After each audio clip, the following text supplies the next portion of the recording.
A good Chodesh, everyone. Chodesh Iyar. Iyar is a famous abbreviation of Ani Hashem Roifecha. I am Hashem who cures you. We should all have a Gesundte Chodesh. And I should remind everybody that tomorrow is actually, it's 2 days Reish Chodesh, so tomorrow is actually the last day of Nisan. So if you didn't make the bracha on the tree yet, you really should go out tomorrow and make the bracha of Shaloi Chiser Ba'ilamai Klum, and make the bracha on the tree, because it's really the last day of Nisan to make the bracha. There is a tree at 180 Sunset, a very little apple tree that you could go. It has the bracha attached to the tree, so that's a good place to go. If you could find a place where there's 2 trees, it's even better. There was a chart that said 217 James. Right, 217 James Street, that's good. What am I doing?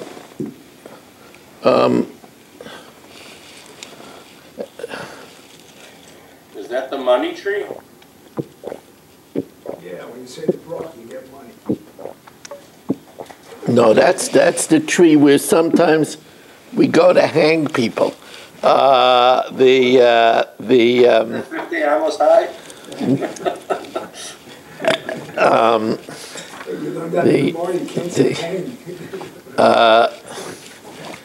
Anyway, okay, if people are arriving here very slow this evening. Traffic's pretty bad on Zoom. Yes, I see that. I see that. There's I hear some static on the line. Yeah.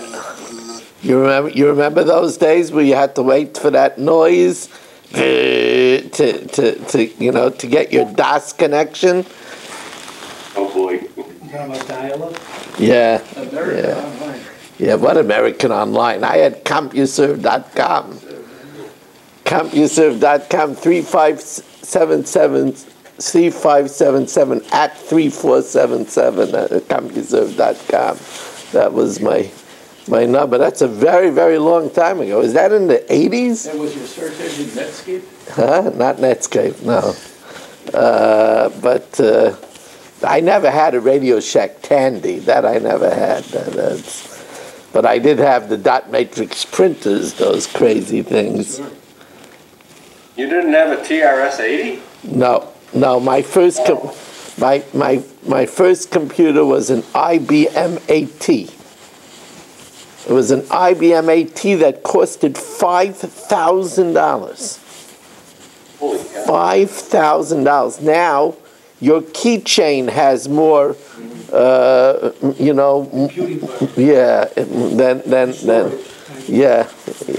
probably had 2 floppy drives and not even a hard drive. Right, it didn't have a hard drive. No, it had a hard drive, but it had 2 floppy drives. Yeah. 5 1/4? Huh? What? The big disc, the 5 1/4? Yeah. And those things held nothing. Amish nothing. It's unbelievable. But at the time, I had 100,000 names and addresses on that computer. So, and it was for what I needed it for. It was very, very, very helpful. And, easier to use and more intuitive, and more logical, easier to program to get to do what you want with DOS. That's very interesting. Right, you can't program it to do what you want. I had DBase 4. And I'll tell you something, I still have the DBase on my computer. I still have the DBase files. It's really amazing. Anyway. I had DBase 2 on my CPM machine. Okay, you DBase 2. Yeah. And I also, I ran the first Jewish BBS in New York. And they had this lady from Staten Island who would upload your Shabbos Shirim. Right, you told me. Yeah. You told me. D-base niche, what did you say? That was in the 80s, right? Yeah, the mid to late 80s. In the 80s, yeah. And then a friend of mine leached everything from my BBS because I only had a 300 baud modem, and we became KesherNet node in New York. Okay, listen, you know something? There was opportunities way before Kalaloshin and TorahAnytime.com. There were opportunities to be Marbitz Mass Torah. I mean, I was teaching Daf Yomi on WNYM radio to all 5 boroughs in the late 80s. That's way before any of these massive gateways, way before. Okay, I think the chit-chat hour is over as the stragglers are coming in. Mark Frankel still hasn't showed his face after being absent over here. I don't know what's happening. He did, and that's why he left. Yeah, he's in a bunker somewhere. Okay, we welcome in Saba. We welcome in Baruch Ian. We welcome in Menachem Umansky and Marshall Castle, Jay Siegel, Irving Fishbaum, Mel Zachter, Ruvain Pollack, Stephen Holtzman, Eddie Chazan, who is now somewhere else, I don't know where, but Yitzi Fuchs, Mark Frankel, Moshe Lehman, Aaron Swade, Abe Arbach, Rabbi Kranz, Naftali Javelin, Ilya Shutman, Jacob, I'm not sure, oh, that's Ilya Shutman. Dr. Guy is joining us now as the Olam is beginning to slowly turn in. Here in the shul, we have the pleasure to have Ruvain Shannet and Rich Lenner, Reb Kramer, and Michal Avram. I'm in Nashville, Tennessee, Rav. What time is it in Nashville? 7:45. So it's before Shkia yet, right? Wow, look at that. Broadway Street with all the bars. I'm not going there. I'm in Brentwood. It's like I don't go to those places. Broadway's cool. It's a cool place. I've been there. I don't need to do it twice. Anyway, there's posters up about him over there, so you won't venture there. We welcome in Charlie Berger and David Helfgott on Kolaloshin.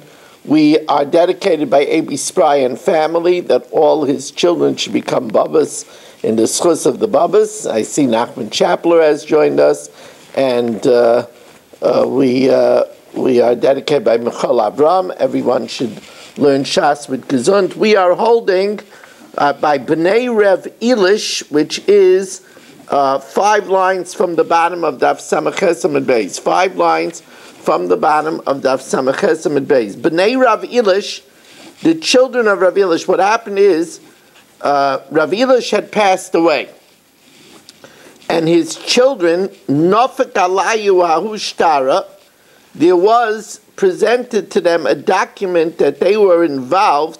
There was written in it that it was an arrangement where they were responsible for half the loss and they shared half the profits, and there was no managing fee. Now remember, we said in such an iska, in order for that it shouldn't be interest, there should be some managing fee, and there was no managing fee recorded. So Amar Rava, so Rava said, Rav Elish Gavar Rabahu. Rav Elish was a great man. V'isur le'inchei lo yavi safa. He wouldn't have allowed people to do an arrangement which could be considered interest. It must be manavshach. I palga ba'agar. If his arrangement is that they split the profits, then trey tilsei behefsid. Then that means that the one who financed it accepted 2/3 of the loss. Or ipalga behefsid, if they were sharing equally the possibility of the loss, then trade tilsei ba'agar. Then he structured it that he would get 2/3 of the profit. So Amar Rav Kahana, Amritzel Shmaitze Kamad Rav Zvidman Arda. Rav Kahana said, I said this over before Rav Zvidman Arda, and he said, who says? Maybe Rav Elish held that for managing it, it's enough a pittance, even if he just gave him some bread dipped in brine. V'amali Dilma Rav Elish Toivel Atzma B'sir Hava. Maybe he dipped his bread in brine. V'amar Rav Nachman Halacha Reb Yehuda, and Rav Nachman said that the halacha is like Reb Yehuda. So now the Gemara corrects this as we welcome in Shelley Zeitlin. Now the Gemara corrects this and tells us that Rav Nachman never said that the halacha is like Reb Yehuda. Amalei lav hilchasa itmar, elashita itmar. What he said is all three opinions hold like Reb Yehuda, but not that the halacha is like Reb Yehuda.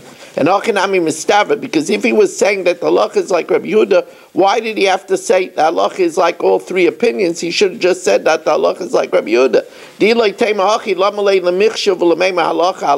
do you have to say that the halacha is like this one and the halacha is like this one? He should just say the halacha is like Reb Yehuda, the original source of the halacha. Reb Yehuda. Also, the Mekel Mikulu is Mekel more than all of them, and just says that it's enough to be Toivel Pita in brine. And therefore, he didn't mean that the halacha is that way, but rather that all three hold of the same opinion. Amar Rav. Rav says, if you make an arrangement with someone and say, Moiser Shlish B'scharcha.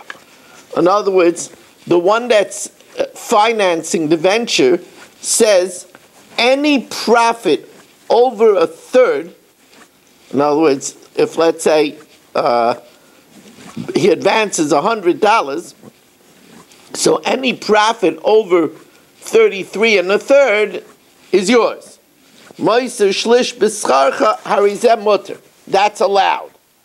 Shmuel Amar, Shmuel says that's not allowed, because if loy matzah moiser shlish, if it turns out that they don't make 100 more, they don't, let's say, make $150, so yelech lebeisei reikin, he's going to end up going home empty-handed, and then his managing of the money, it would be considered ribis for advancing him the money. Alama Shmuel says what he has to do is he has to say, in the event that it doesn't turn a profit more than 1/3, kaitzitz lay dinner. I'm giving you a dinner for the managing fee. Says Rav ain't kaitzitz lay dinner, and Rav says just the mere possibility, the mere potential of making more is enough, and you don't have to be kaitzitz a dinner in the event that it doesn't make more than 1/3.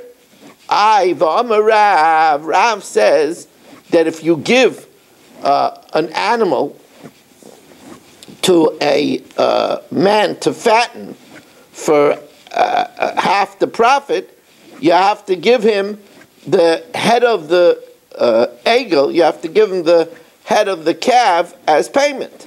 Rav reish egla lipituma. You have to give the head of the calf to the one who is being fattening it.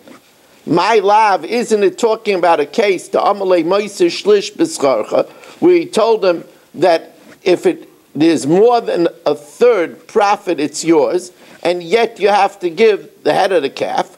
Says the Kamalei, either Moiser Shlish, if he told him anything more than 1/3 is yours, so then the fact that he's giving him an uneven amount of the profits, that covers the fact that he's managing it, that he's fattening it. Oh, reish egla lefatuma. Or if they're splitting it in half, they're splitting it equally, then he has to give him the head of the calf. Iba yisema, kikam Rav moisish b'shlish b'scharcha mutter.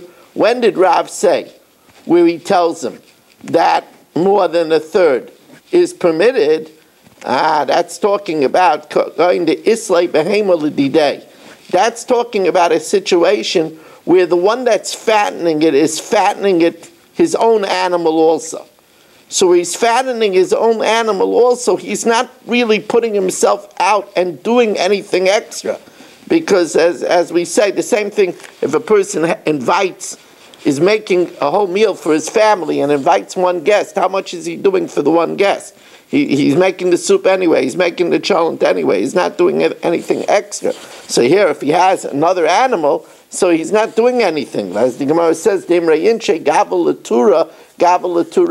you mix, the trough for one ox, so you mix it for two oxen. You're not doing anything. So there really isn't any management that you have to give for. And that's why he holds you don't need to add the dinner.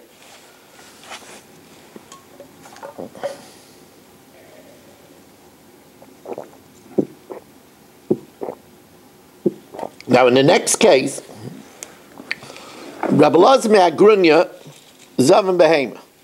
Rabbi Elazar Me'agrunya bought an animal, and V'yov Leila Arise, he gave it to his sharecropper to fatten, and they agreed for to accept the half in losses and the half in profit, and for his managing fee, V'yov Le'reisha B'agre, and he gave him the head of the animal as his payment, as his managing fee. And V'yov Palgar V'achan, of course, he gave him half of the profits.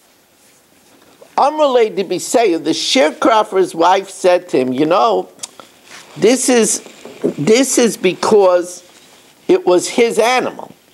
If you would chip in and buy the animal, not only would he give you the head, but he would give you the full tail. I mean, he's giving you the head when it was his animal. If you chipped in and bought the animal with him, then he would share with you the tail too. So Amrulei Dibisei, that was her logic. We'll see that it was flawed logic. But Amrulei Dibisei, imishtatfis badei, if you buy the animal together, then when you fatten it, Yov Lochnami Alisa, he'll give you the tail too. Azul Zavan Badei, so he went and he bought an animal together with Rabbi Elazar Me'agrunya. So Polag Alisa, unlike what the wife said, he divided the whole animal, he divided the tail. Amalei, and then Rabbi Elazar says, Ta Niflig Aleration, now let's divide the head too. So here, the sharecropper was stunned. When it wasn't my animal, you gave me the whole head. Now that I owe half the animal, you want to take half the head? I'm not even entitled to the way it was when it was your animal. So he says, well, that's simple. Why? Until now, it was my animal, and when I advance it to you, and you manage it, it's a shaila of ribbis. If I wouldn't have given you a little bit more, it'll look like ribbis. But hashta shutfei anon. Now we're partners in the animal. We divide the animal equally. What are you going to say? But you did the work. You did the work of fattening the animal, so you're entitled to extra. My ka'amrit tarchana tvei person, you're my sharecropper. And that's the way of the sharecropper to work for the one that he's working for. Imrayinche stamarisa lemore arakush mishabanafshe. A sharecropper goes out of his way for the one that owes the field. Lasiya leiraya. And therefore he tries to find for his animals pasture that he doesn't have to buy feed. So it's normal that you should go out of your way for me. Tan Rabbana. As we just get underway on a beautiful Tuesday evening, remember tomorrow night we'll have a shir. After the daf, we'll have a chumash shir. Very, very, very, very fascinating chumash shir tomorrow night. You might want to invite some friends, Marshall, you might want to serve Franks and put up a big projector. The topic of... Yeah, but I still don't have friends. The topic of tomorrow's night's shir is, what is Kedusha? Right? It's Kedoshim to you, and No, Marshall, the shir is not what is not Kedusha, but the shir is what is Kedusha. So anyway, you might want to invite a friend for that shir. And the shir is actually going to be sponsored by two of our Zoomers. It's going to be sponsored by Aaron Swade and Dr. Block. So two of our Zoomers are sponsoring tomorrow night shir. Now,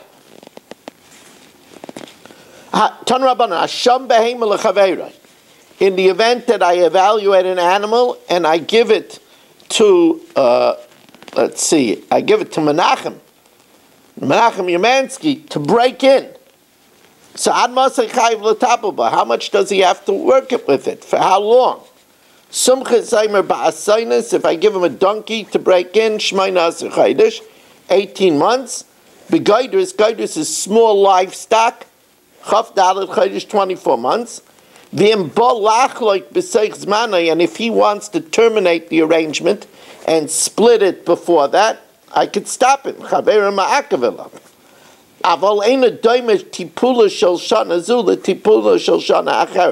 It's not the same, the trouble of the second year, like the trouble of the first year. So the Gemara says, what does that mean? My avol the kama.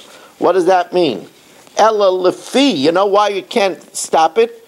Because as it gets older, its tipul is harder because it's a bigger animal. To feed it is more difficult. So once he accepts it, he can't opt out. Nothing doing, Menachem. Don't try to wiggle out of this. The second year it's not similar to the Pula Shel Shana Acheres. The second year it is harder.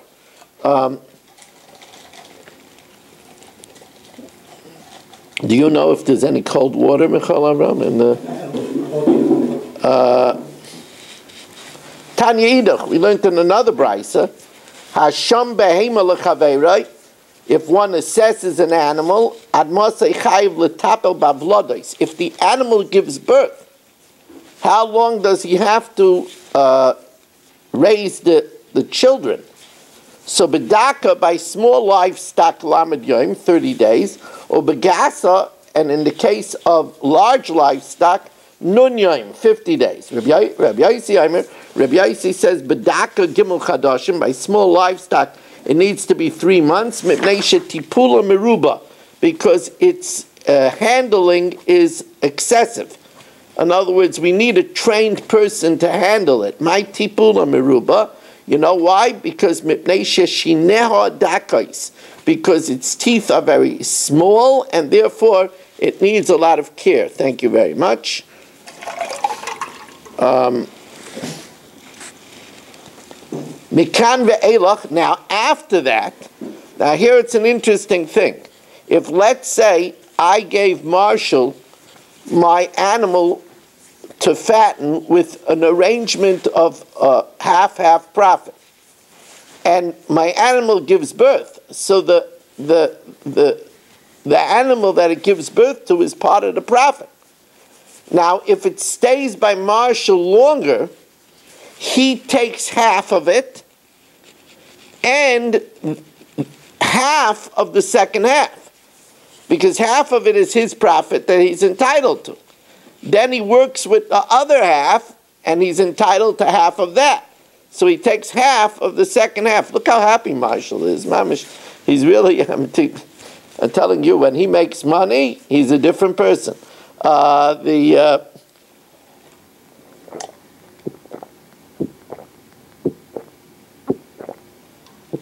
So says, well, let's see it inside.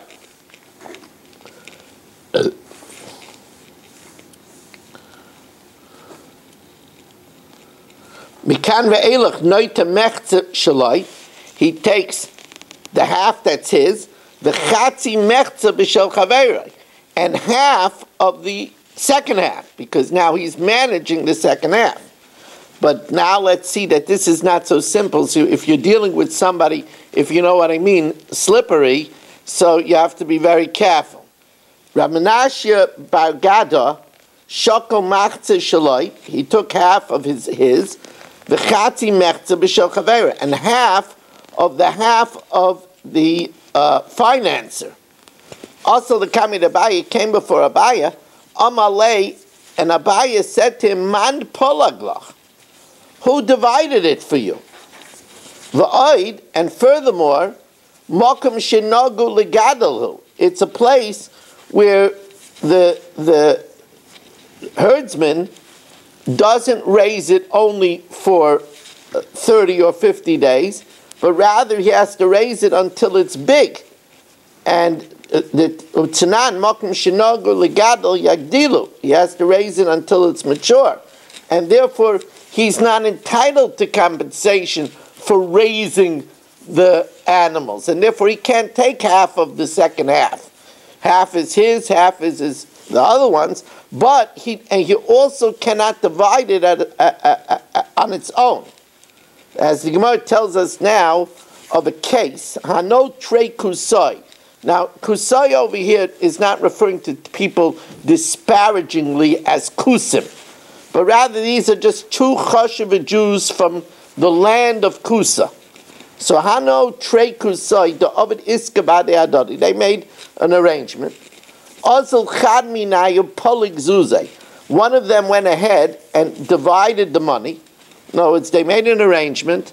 Let's say I made an arrangement with. All right, I'm asking for trouble. But I made an arrangement for Eddie, right? By tomorrow he'll be somewhere else. But right now he's in Tennessee. I just want to explain to you. He's in Mexico City, Atlanta, Alabama, and Tennessee. What does that tell you about him? But then you see he's taking the camera off himself already. But anyway, I'm surprised he hasn't changed his makeup already. Tomorrow he'll have a red beard, but anyway. So I advanced him $1,000, and he turned a profit of 1,000. So he takes 500 of the profit, right? He has to return me 1,500, right? The 1,000 that I advanced him, and the 500 of profits that I made, right? So he takes 500 and he invests it in the stock market, and he divides it without telling me. Says the Gemara, Hano Tre Kusai the Ovid Iska Bade Adadi. They did a business arrangement. Also Chad Minay Polig Zuze. One of them went and split the money below Date de Chavre. He didn't tell me that he's taking and splitting off half the profit. So also the Kamidra Papa. I came before a Papa, and I wanted, he invested the 500 in a startup company, and he made a lot of money. And I didn't think he had the right to divide it. Amalei, so Rav Papa said, why can't Eddie divide it? My nafkamina. Why can't the money be divided? There's no different way to divide money. Money is as if it's always divided. I mean, there's nothing to watch, nothing to check up. You just take 1,000, divide it by 2. So he doesn't need me. L'shana, the next year, Zavun Chamra Bahadei Hadadi. The next year they bought wine together. Kam Idach Poliglei. The other one, seeing that the first partner was able to divide it without asking, so he divided, and he took $500 worth of the wine for himself, without the knowledge of his friend. Also, the Kamidra Papa, they came before Rav Papa. Amalei, so Rav Papa told the one who took half the wine, Man pluglach, who allowed you to divide it without the presence of your partner? Amalei, so he said, Kochazina, I see the basadidika asama, that you're after me. You're always ruling against me. So Rav Papa, who normally a Rav doesn't have to give the reasons for his psak. He just issues a psak, you come to a bezdin, you get a pshat. They don't have to give you their reasons. But in such a case, I have to explain to him, because he's suspecting that I'm ruling against him in every time. So he explained to him, Zuze, mi shakal tavi v'shavik kasere. When it comes to dividing money, there's no concern that he'll take good ones and leave you the bad ones. A dollar is a dollar is a dollar. Chamra, but wine, everybody knows that some of the wine could be good and some of the wine could be sour. Chamra kuli alma yada de ika de basim. There is wine that's fragrant. V'ika de loy basim. And now the Gemara says, but let me clarify that the only time you could divide money is if all the currency is the same kind of currency. Gufa Amr Rav Nachman Zuzay command the plige dami. Money is as if it's divided, but hani mili tove v'tove, that's only good currency with equally good currency, or tikule v'tikule, or heavy currency with heavy currency. Aval tove v'tikule, but if some currency was very liquid and other currency is heavy coins, now some people might want the coin more heavy with silver and some people might want the more liquid coin, then light, then you can't divide it with the other one not being present. Now here we have an interesting Gemara.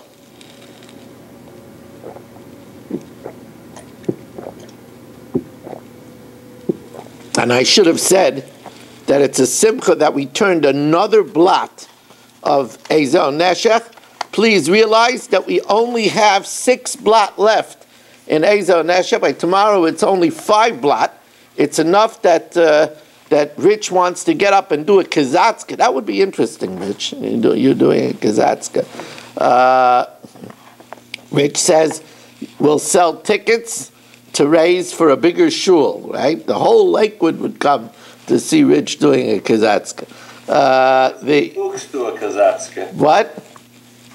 I want to see Fuchs do a kazatzka. Okay. He probably could.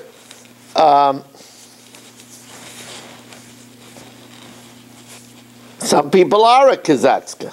Now,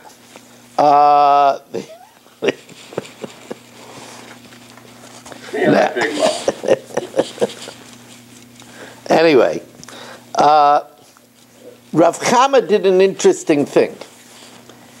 And it's such semantics. Rav Chama would rent people a zuz for a pshite. He said, you wanna rent a zuz to use for the day? You got to pay me a pshite. A pshite is an eighth of a zuz. So now that's a fancy way of taking ribbis.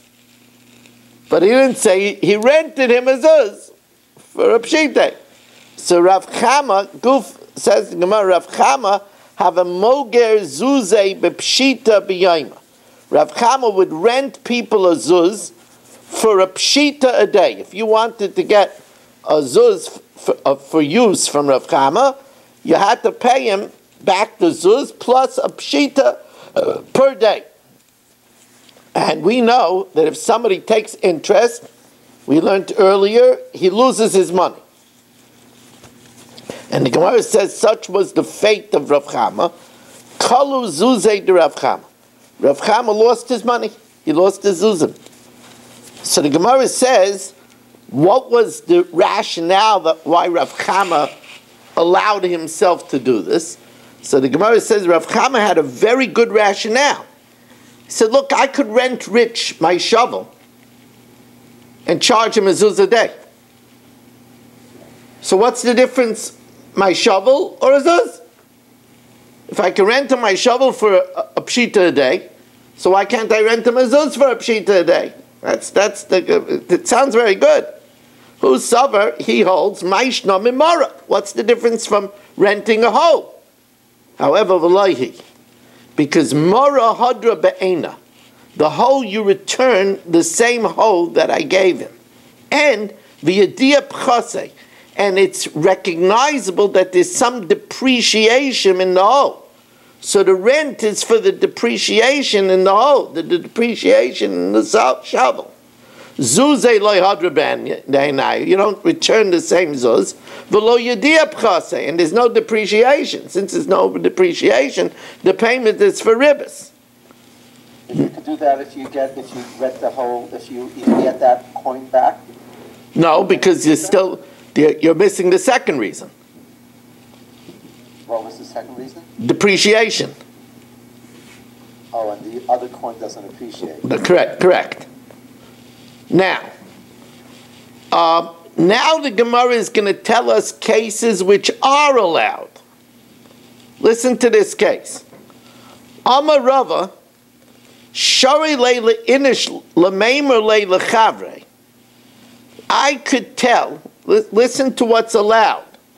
Shari leila inish lameimer leila chavre. I could tell Nachman, Hilach dalet zuzay. Here's 4 zuz. The oisvei leplanya zuza. Here's 4 zuz, Nachman, and because of this that I'm giving you, go lend money to Irving.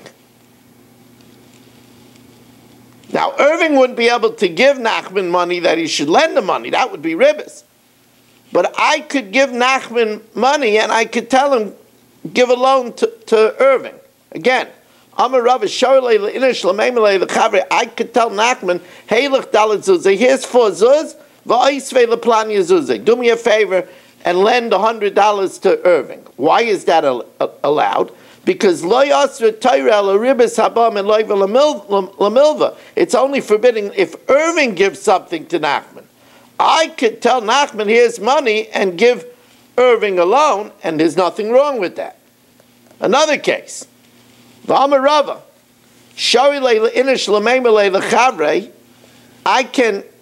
can tell Nachman, take these 4 zuz, and ve'emelei pliny, and tell Mel to lend me money. I could give Nachman 4 zuz and tell Mel to lend me money. Again, there's no interest over here. I'm just paying him a broker's fee. My time is schar amira kashakel. Nachman is taking money for being my broker, for getting me a loan. Kiha, says the Gemara, an actual case like this is a very interesting thing. Remember we said that Rav Papa was a wealthy person. He was a beer brewer, and he had a lot of money. So Kiha da Abba Mar Brei de Rav Papa, Abba Mar was the son of Rav Papa. People would go to him to get his father to give them loans, because the father was a rich man. So Avishakal Ugna de Kira Mikirai, he would take circular pieces of wax from wax makers, which was valuable. V'amalei lavua, and with that broker's fee, he would tell his father, Osvinu Zuze, that his father should lend money to the wax maker. So, he's profiting on his father giving a loan. So, Amrulei Rabbanan Rav Papa said, Rabbanan said to Rav Papa, Achel Brei Demar Rabisa, the son of the master, is, benefiting from ribbis. He's profiting from the loans that you're giving to people. So Amalahu, so Rav Papa said to them, Kol kiyai ribisa neichol. All such ribbis, let him enjoy. The only ribbis it would be is if they gave me the money. But they're giving him a broker's fee. That's not ribbis.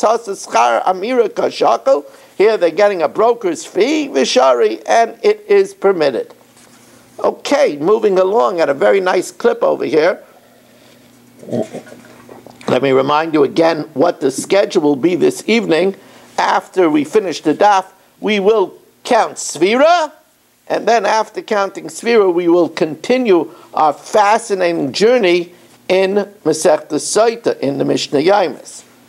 So now we learn the new Mishnah with the help of Hashem. And remember, tomorrow night we will have a Chumash shir in Memphis. I imagine that Eddie will rent a big hall and put up a big screen because it's going to be perfect for Memphis. What is Kedusha? What is Kedusha? That should be a very big topic in Memphis.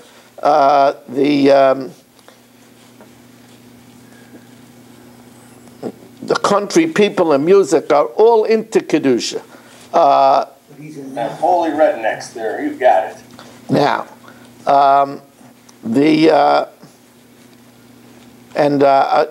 Jay, you should find out what Marshall has on the menu tomorrow night. He's expecting a crowd. Now, maybe I'll... Leftover matzahs, come and get them. Leftover matzahs. What could be... It's almost Pesach Sheni. Yeah, what could be bad about leftover matzahs? Delicious. Not too much. Delicious. Now, this we already learned, that shamin para v'chamar, we could evaluate a cow or a donkey, v'kol davar shu oisa v'oichel, and anything else that works for its feed, lemechetze, with an arrangement of half profit and half loss, and I don't have to give a managing fee. Why? Because the fact that he is managing my part of the investment is offset by the fact that he benefits from the work of the cow or the donkey. In a place where the minig is that they divide the offspring immediately, in a place where the minig is that the minig is that the managing partner raises them, yagdilu, he has to raise them. Reb Shimon Gamliel, now if you remember, we said that if it's small livestock, you have to give, but besides giving a managing fee, you also have to give schar kosef, a porter's fee, because the small livestock is very hard to move around. However, Reb Shimon Gamliel says, shamin egel im imay, you evaluate a calf with the mother, and syach im imay, a foal with its mother, or colt with its mother. You don't have to give a managing fee because of the work of the mother. You don't have to give a porter's fee because of the fact that with the mother, the animal moves by itself because it has the mother along with it. And now the Mishnah ends off with a new idea. Umafriz al sadeyu. If, let's say, here's a situation where Marshall is renting my field, and he asks me for a loan, and I give him a loan, I could increase the rent on the field. Now, right away, Marshall's antennas go up and say, what are you talking about, Rabbi Weiss? If you raise the rent on the field, isn't that interest on the fact that you're advancing me a loan? How could I raise the rent on the field? So the Gemara is going to right away address this, but let's see what the Mishnah says. Umafriz al sadeyu, if Marshall is renting my field and I give him a loan of $1,000, I could increase the rent on the field. Now, of course, Rich says, what are you talking about? That's the purest case of ribbis I ever heard in my life. So here, let me talk to you about it before we learn it in the Gemara. Marshall is not just asking for any type of loan. Marshall, who is working the field, asks me for an advance. He asks me for a loan because he wants to put in some improvements in the field. And that's why he wants the loan. Now that he's improving the field is worth more. So I can increase the rent. I'm not increasing the rent because I advanced him the money. I'm increasing the rent because the field is worth more now. Marshall says, I'm not doing business with this guy. Sounds like a shyster to me. Yeah, I'm not doing business with this guy. I like to be the shyster. Ain't no room for two shysters in this deal. Right. So let's see the Gemara inside. Tanu Rabbanan, Mafriz al Sadeu, I can increase the rent. Ve'enoi choishish mishum ribis. Ketzad. What's the case? If Marshall rents a field for me, and he promises to pay me 10 kur of wheat for the year. And Marshall says to me, give me 200 zuz. I want to use it to better the field. And you know what? Va'ani, besides, of course, paying you back the $200, I'll pay you 12 kur for the year, mutter. But that's only where the money that he's borrowing for me is going back into the field, making it worth more. But if he is renting a store for me and borrows money for the store to get merchandise, or he rents money and he borrows money, he's renting a boat, the bottom line is where the money is not going in to make the store or the boat worth more, then I can't raise the rent. However, says the Gemara, even by a store or a boat, there is a case where I could raise the rent. Sometimes I could raise the rent on the store when lots of batsura, where he's borrowing the money to make the store more attractive. He wants to put up wallpaper. He wants to make it so that more customers would come in. Or Svina Lasla Iskaria, to make a better mast so the boat should go further. Chanos Latzabatzavusa, and the Gemara explains, because if it's a store to make designs on the walls, to put up wallpaper, because people will want to come into the store more, and therefore its rent is properly higher. Svina Lasas Iskaria, to make a mass, came in the Shapira Iskaria Tvei, since the mass is better, Agra Tvei, the boat is worth more. Okay, this is where we're going to stop for this evening, as the next sugya goes into tomorrow night, and another wonderful daf in Ezer Neshech in the books. You know, it wasn't that hard. I will tell you that it still takes me triple the time to prepare a daf in Ezer Neshech.